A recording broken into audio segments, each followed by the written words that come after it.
Hello, and welcome to another episode of Buyouts, Business, and Bourbon. And we're very excited today with our guests, Matt Moline. Matt is a fellow financial advisor under the Sanctuary umbrella, similar to Questar Capital Partners.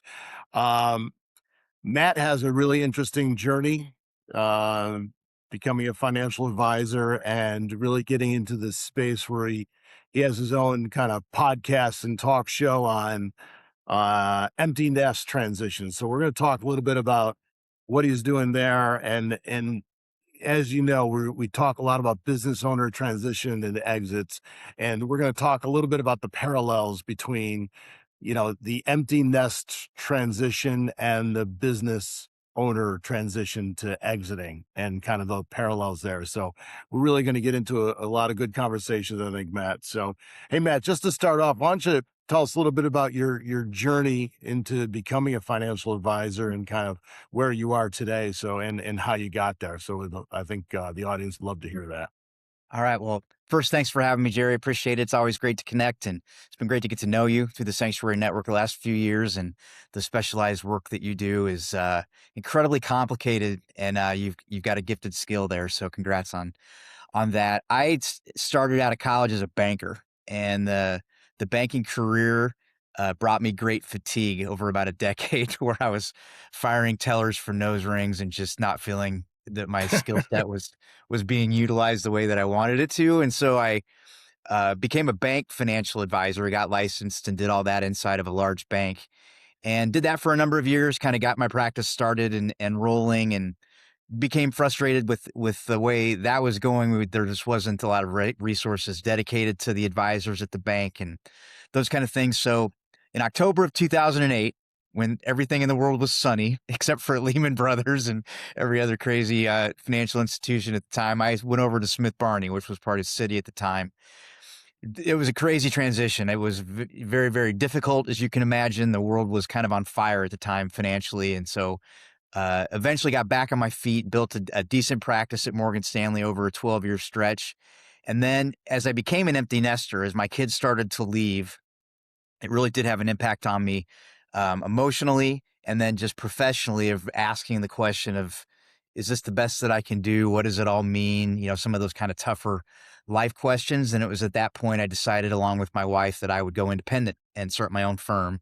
And along that journey, I met the folks from Sanctuary and decided I wanted to do it with a team and with somebody that could support a lot of the things that I had no interest in working on. I just wanted to work direct with clients. That's why I was opening my own firm. I didn't want a boss. I wanted them to be my boss. And so we did that in August of 2019. We launched Prairie Fire Wealth Planning, and it'll be coming up on 7 years here this summer that we've been Oh, we've grown. congratulations. Yeah, thank you, man. It's been a great journey. We've really, really grown a lot. We've got a team now that we're building out, and I've got a young financial advisor that I've been training over the last 3 years, and just really, really enjoying the journey. And we've been doing that with a lot of business owner clients like what you work with, Gerry. And so we've been fortunate to be part of their journeys, their moves to liquidity, their emotional changes of giving up their business and moving on. But we have really had a lot of focus in the empty nest space, just because I felt like it was a tough journey for me, a challenging one, but one that I learned a lot from. And I was hoping to share that with my Yeah. clients and friends. Oh, that's great. Tell us a little bit about your family, Matt. How many kids and how old are they? Yeah, we've got it's a blended family. We've been married about 20 years, and we have 4 kids between us, and they're all between 27 and 30 in age. And actually, April 10th of this year, I had my first grandchild, my little Lila, Wow, Lila congratulations. Lynn. So, and thankfully, she's here in town with us with Matt Jr. and his family, and we're loving that. But the kids are scattered, East Coast, Chicago, and then both of the boys are here in Des Moines. So we've got an active family life that we love being a part of. So tell us a little bit about your empty nest series and kind of your goals there, because I remember when you become an empty nester, it is quite a change from the craziness of raising kids, little kids, and just recently I took all my old videos and converted them to digital, and you're looking back on those years, and those years are insane. You're working, you're building a business, and then you're with the kids, you're doing birthday parties, the craziness and the insanity of high school, and everybody's so busy and driving everybody around. And then all of a sudden it all ends, right? They go to college, they become independent, and obviously many times as parents, that's our goal, is to get our kids as independent as they can. But the empty nest syndrome is a real thing. And it's you and your wife after all those years of, taking care of everybody. And now all of a sudden it's just you and your wife. So tell us a little bit about kind of what made you develop a series in that space and kind of what you're doing there. Yeah, it's interesting because all the things that you just described as we went through that, it was it's one of those emotional journeys. I liken it maybe a little bit to divorce or some of those things where you don't have like a funeral, you don't have a emotional closing to what's going on, but all of a sudden the rug is getting ripped out of you that you've dedicated your life to these kids, and that's incredibly good work and all stuff that we're all proud of, but it's being taken away from you. And you don't have a vote in how that's going to go. And you begin to think these ungrateful little, you know, these ungrateful little kids, after all I've done for them, now they want to just be with their friends and drive their cars and go to college and all of those things. So I was just kind of disillusioned by it all. And it was in the middle of that process that I began to really rethink my life professionally too, that I wanted to be an independent business owner. And I wanted to try a different route than what I was on. But the once they started driving and started spending more and more time with their friends and just weren't around as much. And so we had four of them and they're all, teenagers kind of at the same time. So our house would be flooded with people and then it would be empty. And then it'd be flooded with people and they would empty out my fridge and then it would disappear again. And then before I knew it, we're getting them ready for college and off they go. And so I was struck by a few things during that period of time. One, we'd spent very little time thinking about ourselves, about our lives, our future, when we might retire, had we been saving enough. And as I talked to other families, they felt the same way. We've been focused here on my kids.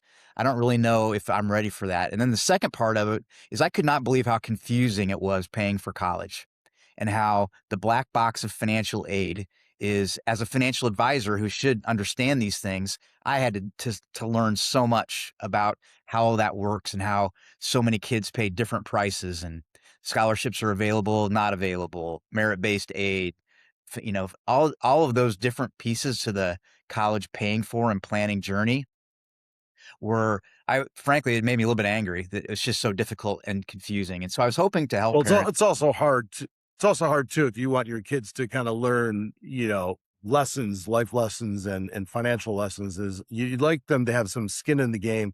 At the same time, depending on what school they choose, do they have to put some money in? If you choose a lesser price school, maybe your parents can pay for it. So it does get confusing. And I think trying to teach your kids financial lessons at the same time also, as a financial advisor, we've given advice to parents on trying to have that conversation with a 17-year-old that's about to go to college as maybe an 18-year-old and say, if you choose this school, it's going to cost you X in loans. If you choose this school, you might be able to do it without loans. And then you can see the ramifications of that for years beyond. But also, many 17-year-olds are not financially ready for that conversation.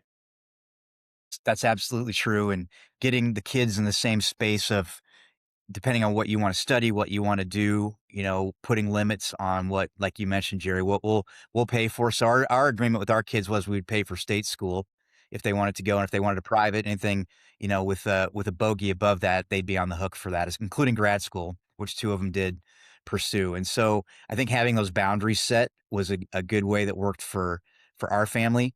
And yeah, you want them to feel like if you're paying for everything, are they gonna go to class? Are they gonna get a job to have some extra spending money? There's gotta find some balance there because they are getting ready for that next stage of life where the quote I always use is the one that my son called me with. I think he was a junior or senior. He's like, "Dad, I had no idea how expensive life is." Got it out. How expensive life actually is. And so I think until you actually start paying your bills and understanding all that, it's a difficult thing to understand. Yeah, absolutely. Um, so, what advice, Matt, do you give to parents that become empty nesters And obviously finding hobbies and finding ways to kind of fill that time other than the work that you're doing if you're working. What kind of advice do you give? It's just a really great time to stretch your wings again and begin imagining life with a little bit of you back in it, because you've gone from a stage of full-time parenting to now they're not around as much. You've got many years of productive years ahead of you that you can choose, maybe have more choice in than you've had in the past, where you felt obligated to a company or a career path that you had to live out because you felt obligated to the family. Financially, it didn't seem to make sense. So you can really begin to stretch your wings a little bit and be a little bit more creative in how you want to spend the next number of years. So if you're in 50s, you can very easily have a 10, 15, 20-year career ahead of you, or business to build that you can do. And so I think it's a really good time to re-engineer your thinking as far as, this is what I want life to look like, what things I want to pursue, causes that I really care about, maybe a hobby or two that you wanted to do but you couldn't. A lot of people get back into wellness and taking care of themselves better because they're not as busy driving everybody around all the time. They can actually go to the gym in the morning before work. And so a lot of those things just allow you a chance to step back and take a breath once the shock of it is over a little bit and you've kind of grieved the change and the loss. You can say, all right, now what do I want to do? And it's okay to think a little bit more selfishly than maybe we have in the past, I think. Yeah, I think that's true. I think going through and finding creative ways to stay healthy and stay active and finding new hobbies, whether it's cycling or hiking or doing stuff by yourself, with your spouse, with friends, right? Yeah. But No, exploring absolutely. exploring those takes time and effort. And I think, like what we tell people about retirement planning is, you need to explore these options before you pull the trigger, right? Like you can't just pull the trigger, retire, and then wake up on, retire on a Friday, have a nice retirement party on a Saturday, and then Monday morning you wake up with nothing to do. I Right. think that's not your ideal situation. It's thinking through these options on what life would look like prior to pulling the trigger on retiring someday. Mhm. Yeah, it's the other thing too is you're moving in that transition is you've got options now with your housing, and some of the things that a lot of people are doing there as far as downsizing and stuff. And we moved to a community where there's a lot more empty nesters when our kids left, and it was in a golf community, and we've made so many friends and it's become a huge support system for us to have all Uh-huh. these groups of families going through the same thing. So it's another chance to kind of re-engineer things of, all right, we had this house right by the high school, we had to do that, do we still have to do it now? And you can still make room for the kids to come home, because believe me, they do. Still come home even though they say they're gonna Yeah. go off and live somewhere else. They still manage to find their way to mom and dad's basement and fridge, after they leave. And what happens is it becomes the beer fridge, less so than the food fridge. But the housing decision can be a really freeing one, that you can try something else. And the challenge I found for empty nesters here recently is that they've got a lot of free money mortgages, 2-3%, and now to move, it's a little bit more, 6-7%, and that's caused a lot of people not to make that change. But I'd really encourage you to run the numbers combined with, what will this community bring me that I can't get where I'm at now, to find some trade-offs there, because I think it's a very freeing exercise. No, I think that's a good point because, Matt, a lot of the work that we do for private clients is focusing in on the financial side of retiring. And can you travel? Can you do the things that you want to do? And can you afford to do it? Or should you wait and maybe work a few more years and sweat it out and then retire? But I think the softer side of retiring in some of these places is figuring out, what places to retire to, what healthcare wise, near your kids, potentially, things like that. But the softer things are just as important as the financial side that we focus in on every day. That's right. Absolutely. That's great. So, when we're talking about middle market business owners and their attachment to their baby, right? They've grown this business for many years. Many times it could be generational. It could be family run business that they've taken over. Now, maybe their kids don't want to come in the business. Maybe their kids do. Maybe their kids are not really fully capable yet of taking on the reins of running the business day to day. So selling your baby is a difficult concept for many people. So, I know you talked about the transition. Do you think it's a little bit different than just the empty nest syndrome of, your kids leaving the house, going to college and then beyond college, and then the business owner transitioning to selling the business? And it does get complicated because every situation is different. And some businesses get sold and they're going to stay on with the business for several more years, potentially, maybe on a lesser role in transition out of the business. So maybe it's not sell the business on a Friday and then start playing golf every day starting on the Monday. Mm. Your thoughts on Yeah. that? Yeah, a lot of it comes back to where you find meaning. I think as parents, we found meaning in our kids. And because it's an all encompassing thing, especially in the way our generations have raised their kids, is that, we go to all the soccer games and we, deal with all of the breakups and we help with all of the college applications and we're just very hands on. My parents were a lot more hands off. If I wanted to transfer colleges after my freshman year.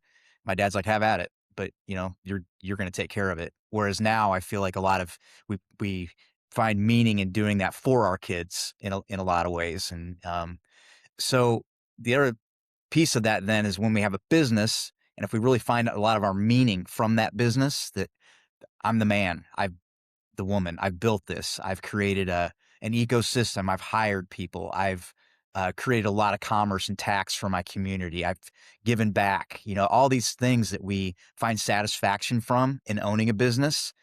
The stepping out on the other side of that when, say you sell it and you're doing like an earn out and now you're an employee, or you sell it and you've got a year to transition, or you sell it hard like you said on a Friday and you're golfing on a Monday.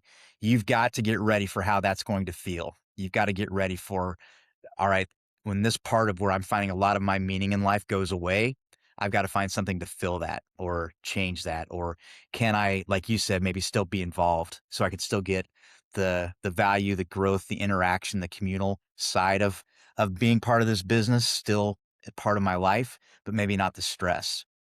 Maybe I can get some chips off the table and still feel like I'm involved, but not have the stress of worrying of, is this the right market cycle to sell my company or not? So I think finding flexible options that fit who you are and understanding, spending a little bit of self-reflection in, if I'm getting a lot of meaning from this business and I don't have it anymore, I better plan for that. I better be thinking about how that's going to work, because Gerry and I are part of the Exit Planning Institute, and we hear a lot about business owners that exit that are very unsatisfied because they just didn't realize kind of the emotional attachment to that company where you find a lot of meaning. Yeah. I mean, I think the succession planning plays a major role here because, the business owner feels very comfortable leaving the business if there's folks intact that can run the business day to day if he or she leaves, right? But I also think that, like, we work on a lot of ESOP transactions where you're selling the company basically to your employees. And in that type of transaction, a little different than private equity and selling to a strategic, in that you have to stay on for a while because many times the seller's notes as part of the financial structure is that you're only getting paid a relatively small piece of the total value of your company day Mhm. one as you exit, but you stay on to get paid out the debt, which basically the company takes on to pay you IOUs for the value of your business. So you're incented to stay on and keep developing that management team intact for succession planning so that you can eventually get out. So I do feel like the ESOP option is a great option, that if you want to stay in control of the business and you want some runway, you're not ready to say, I'm retiring on a Friday and playing golf on Monday, and I'm playing golf for 6 days a week and I'm out. Now, private equity and succession in strategics are better options for that. But like you mentioned before, earnouts are going to be a big part of that. So you're probably going to stay on for a period of time. But in an ESOP transaction, you kind of buy yourself more time for this transition, or what you want to call an empty nest syndrome of selling your baby. So I think that every situation is different, and every person is different, and how they deal with it is different. And I do know. that there's folks out there that can help you, and it's basically going to be your business coach, right? Business coach slash therapist that can help you figure out a transition plan.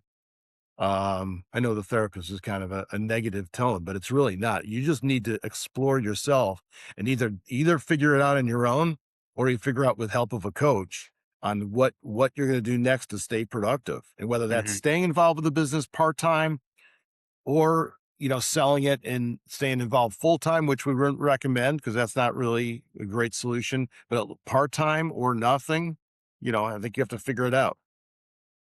Yeah, absolutely. We've seen, folks do, um, like private sale, and they wanted them to stay on for a year or 2, and there was just a ton of frustration with, the new owner. They're running things the way they want to. You're dealing with all of your employees are there, and they're unhappy with the way, that's going. But then others have had, good success at, "I'll stick around for a year with this," maybe they're selling to a smaller company or a merger where everybody's kind of cohesive. So I think understanding what your situation is actually gonna look like after the transaction, and I think a lot of people do consider this. I just, not just running the numbers is what I'm saying, it's you're running the scenario. What's my day 8, 9 to 5 gonna look like?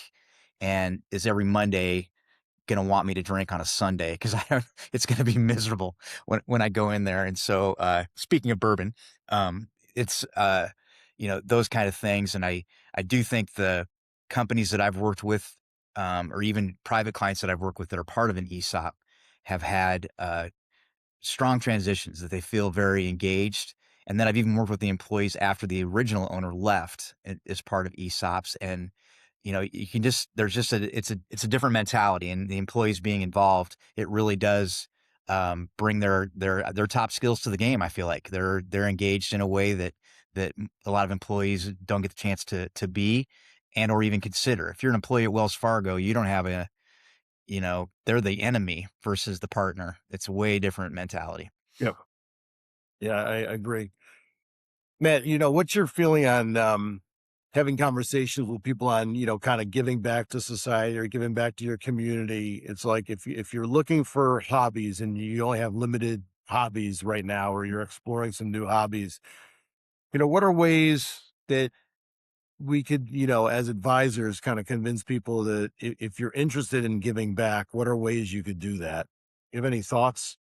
I do. I've seen some of my folks that have retired or sold businesses afterwards really venturing beyond, sitting on a board on a nonprofit. There's so much more that can be done. You sharing your skill set. I mean, whatever you've been doing for years, you're excellent at, and you've, monetized a business perhaps, or built a career. And outside of even just what you were doing for work, you probably have a strong skill set and knowledge in areas that can really, really help others. And so I had a client that was, part of a manufacturing company for years and knew that business inside and out and how that worked. But he loved cycling and fitness.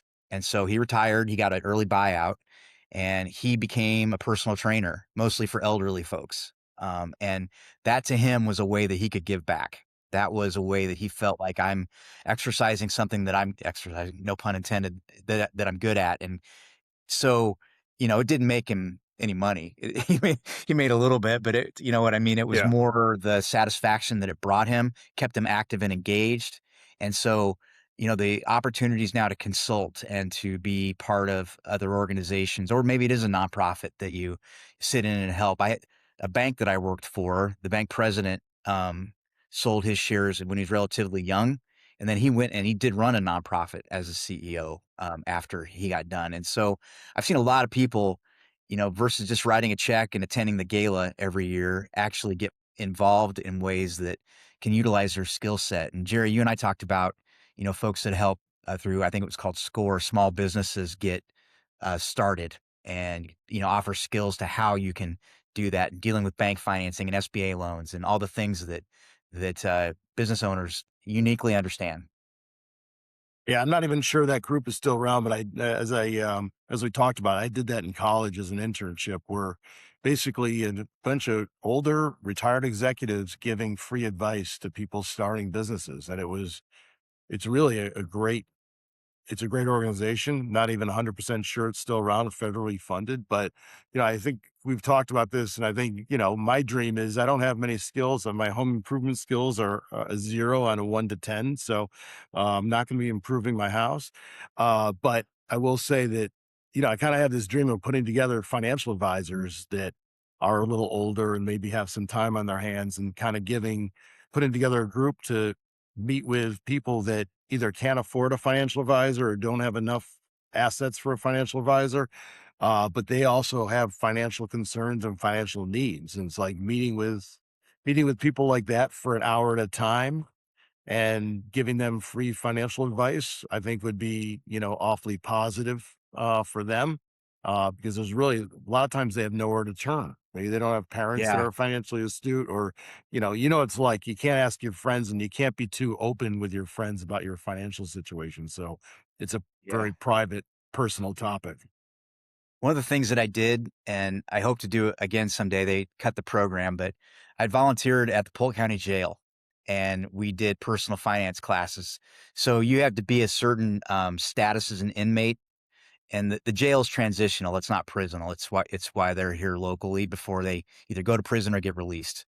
So if you're in a certain status, and that is you're behaving, you can go to these other classes. And they had yoga, they had, other things that mindfulness and stuff that they could go to. And it was I just was, personal finance 101, how to get out of debt, how to figure out if you're in debt, how to fight, figure out how to get started, filing bankruptcy, dealing with banks and how to get bank accounts set up, and the peril in getting behind on car loans and, stuff like that. But the fascinating thing was how much I learned from them and the stories that they would share, and just the entrepreneurial ambition. Unfortunately, had been misplaced in a lot of cases with these Mhm. folks, but their desire to own a business and make their kids' lives better. And just it was super rewarding. And anybody can do that, teach personal finance. If you're a business owner, you understand money. You understand how money flows, how it works. So those kind of opportunities are prevalent. You'll be amazed how much you get back from those communities that you help out. Yeah. So is there anything more you could say about the folks in prison? I mean, that seems like a fascinating, Yeah. interesting crowd, because I imagine that many of those people are very sharp, and they're just like you said, they had their bad deeds, and they got in trouble, but they're paying their price, and then you're trying to kind of get them out so that when they leave prison, they can kind of be on their feet again. I would really just try to relate, two or three things for each of them. They come in as groups. And so depending if I had a small group, I could really kind of one-on-one what's going on with you type of story. In a lot of cases, the crowds that they run with were the problem, and so how they could get involved in something that would pull them back from that crowd by getting a job. And Yep. thankfully, here in Des Moines, they've got a lot of transitional programs that will get them placed and get them employed and get them out of those communities that keep causing problems. Because some would tell me straight up, if I leave here and go back with where I was, I'll be back here again, and it's 90% drug related stuff, but they were sponges. I mean, they would anything that you would tell them about how a credit card works, or how to, buy a CD at a bank and then try to build up your credit using that CD as collateral. All these little tips that would help them kind of get going again. But like I said, there were many of them. It was kind of funny because one guy was always like, "Listen, I got 3 hustles going: this hustle and that hustle and this hustle." I go, "Let's stop calling them hustles. Let's call them businesses. Make them legit. Do something that we can actually monetize and put to work and actually get you a loan for, and those kind of things." So it was fun stuff like that. And I actually found the women incredibly inspiring, as just that wanted to really, how do I pay for college? How I really want my daughter to go to college. How do I handle something like that? How do I get started? And yeah, like I said, really, really rewarding. They cut the program. I didn't get paid, but leave it to government. They kind of got confused and discombobulated, and I wasn't able to do it anymore. But it was, I did learn a How did lot you from get it. involved with that, Matt? How does like one even? I mean, you go to the prison system and just ask to be a teacher. I was part of a program called the Greater Des Moines Leadership Institute, and as part of that, they bring in a lot of nonprofits, people that need help on their boards and things like that. And so that was one I tracked down through that system. But it's if you have like a community foundation in your town or anything like that, and you have a skill set that you want to deploy somewhere, there's a lot of resources in every community usually that can help you find something like that. And a lot of cases, if you're just interested in trying something, you can just reach out to the head of the organization. Like we're doing a tennis tournament for Alzheimer's. My mother-in-law's full-time memory care. And so we're putting together a tennis tournament for that because I play tennis all the time and love it. And so Alzheimer's is helping me a ton. The organization is getting it set up and all of those kind of things. So just follow your passion, the stuff that you love to do. There's ways to help with all the with things that you care about. It makes a lot of sense. That's great. Well, no, this has been a good discussion, Matt. Tell me a little bit about your hobbies, and then we'll get to what you like to drink. Ah, I I am a bourbon fan. I I don't have a distinguished palate at this point, but have always enjoyed some of the upper crafts of Four Roses, and there's been that Jefferson Ocean. Someone just gifted me that, where they actually have the barrels That's a on in great. the ocean, so they slosh around, and really enjoy that. And I was just in Louisville. You were as well, but I don't know if you went to that bourbon tasting or not, but I did, and that was all Old Forester, 4 different kinds from there, and he really Mhm. explains how each of those are made and how you define Tennessee whiskey and Kentucky whiskey and all of that. So I learned a lot from that and really enjoyed it, and tasted some great stuff that day. But outside of bourbon sipping, my wife and I are big wine fans. We like going to the vineyards and trying different vinters and things like vintages and things like that. We play a lot of golf because we live on a golf course, and now that she's gotten into it, we were able to play together quite a bit. And then I do still play tennis 2 or 3 times a week, so that keeps me out of trouble. And sadly, the injuries keep creeping up as I get closer to 60 here, but I keep trying. I got my physical therapist stays busy. That's good. So you're not doing pickleball yet, since you're a tennis guy. Yeah, there's a real animosity between the tennis and pickleball crowd, I'm and aware. That's I why I brought it up. yeah, and I I have figured. and will play pickleball, but it's I prefer tennis, and I tend to side with the tennis guys when it comes to the arguments over who gets the courts. Yeah, but there's still injuries in both. It's amazing to me that I'll go to the pickleball court and I'll watch people. There's literally no one stretching before they play pickleball. It seems to me that that's the most obvious time you should be stretching is when you're getting older and you're playing pickleball and you're going to be, erratically moving around. You Yeah. should be stretching before you play, but nobody ever does. No, I've had a couple clients face plant into the net. One had a neck disc get bulged, and one sliced his nose off. And yeah, there's plenty of injuries in both. So you got to be careful, and you got to play within your your scope as you're aging a little bit. Exactly. Well, Matt, I really appreciate your time today. I think it was a great discussion. I think that our listeners will really enjoy what you had to say about the empty nest syndrome, and also the same topic for business owners that are looking to sell their business and exit. And as you know, that's our focus here on this podcast. And I think they'll really take everything you said. Good advice. Well, thank you so much. Thanks for having me. I hope it's been helpful, and I always look forward to connecting and learning more from you, Gerry. And good luck in your ESOP endeavors for the rest of 2026. Great. Thanks, you too, Matt. All Thanks right, for being here. you bet. Talk to you.